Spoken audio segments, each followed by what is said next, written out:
in his girlfriend's ear. When he turned to the side, realized that he was being chased, realized that he was being followed, when he was pushed, when he turned around, I saw it in the spirit. He came to a moment of truth, and he said, I am not going to run anymore. And he turned and he faced hate. And maybe, just maybe, he gave hate a black eye.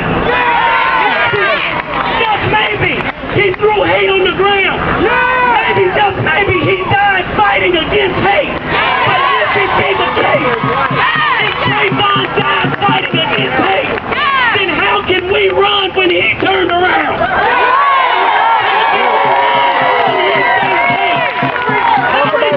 Nothing when he did something. We're here today to say we will not run from hate anymore. We will not run from crime in our own city anymore.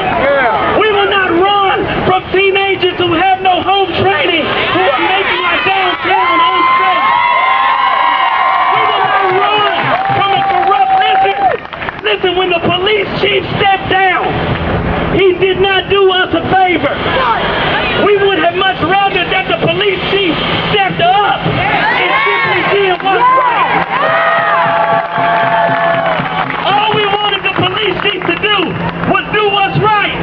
Like the NYPD did on Friday when they dismissed the 4 officers that were responsible for the Sean Bell shooting. Just do what's right.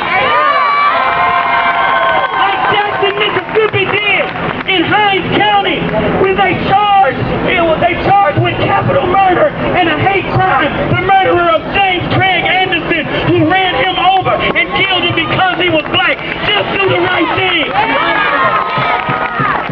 We don't want George Zimmerman to end up being the next Joe Horn, who's sitting in his living room right now when the 911 operators told him not to go outside